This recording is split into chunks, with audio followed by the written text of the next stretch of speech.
Salut, c'est Fabrice, bienvenue dans Pulse, l'émission qui cuisine les légumineuses. Aujourd'hui, direction le Maghreb, je vais vous montrer ma recette de tagine de veau au pois chiche.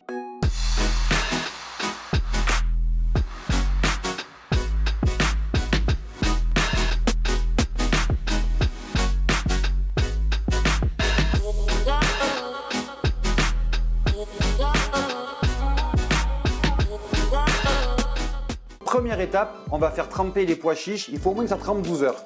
Donc là, c'est pois chiches Occitanie. Je ne sais pas si vous avez remarqué à l'accent, mais c'est chez moi, donc je suis très content. Allez, on laisse reposer ça. On passe maintenant à la cuisson des pois chiches. Du coup, je vais tout cuire dans ma tagine. Alors dans cette recette, on l'a dit, il y a du pois chiche. Du coup, on va commencer à les cuire en premier. Il cuit un peu plus longtemps. Ici, dans mon plat à tagine,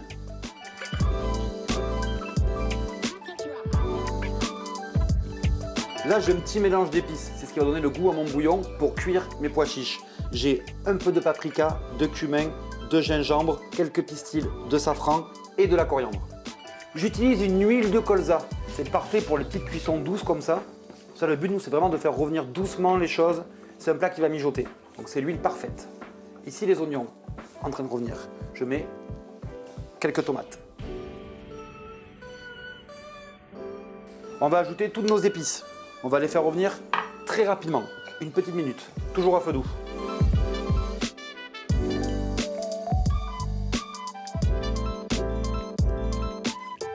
J'ai mis les pois chiches à l'intérieur, je rajoute un peu de thym et de laurier. Et maintenant, on va cuire ça tout doucement, au moins 30 minutes. Ça, c'est la première cuisson des pois chiches. Pour le choix de viande, j'ai demandé à mon boucher un morceau d'épaule de veau.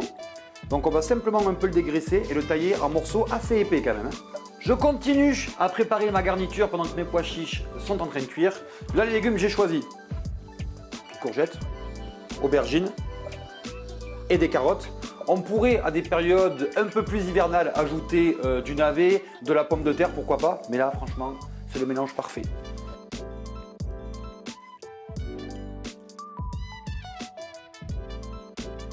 J'ajoute le veau et on va finir de cuire les pois chiches et le veau en même temps. Donc là, on repart pour 30 minutes de cuisson. Le pois chiche, lui, il est cuit. Ça a épaissi un peu ce petit bouillon. Le veau, il est quasiment cuit. Maintenant, moi, ce que j'aime bien faire, je mets les légumes vers la fin. Parce que les légumes, on va les garder un peu croquants. Donc là, je mets aussi quelques fruits secs avec quelques pruneaux. Ça va ramener un peu de sucre, j'adore. J'ai mis les légumes. Je mets maintenant mon couvercle. Et là, on va relaisser cuire, c'est chaud, cette petite préparation au moins 15 minutes. Et là, vous allez me dire, non mais attends Fabrice, si moi j'ai pas de tagine à la maison, comment je fais?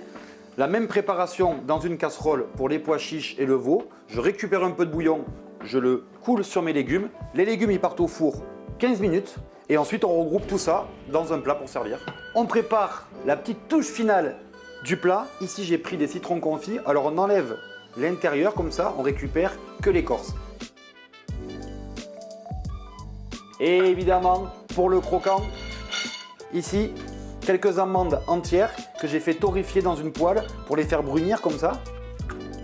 Ça va ramener du croquant et plus de goût.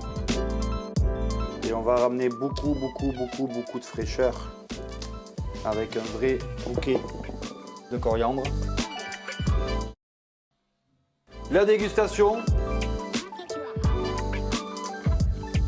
Pois chiches fondant, cuit avec les épices, c'est top. Le veau est savoureux, je me régale. C'était Pulse, abonnez-vous pour d'autres idées recettes. Les huiles et protéines végétales, c'est Terre Oléo Pro, la marque des agriculteurs français.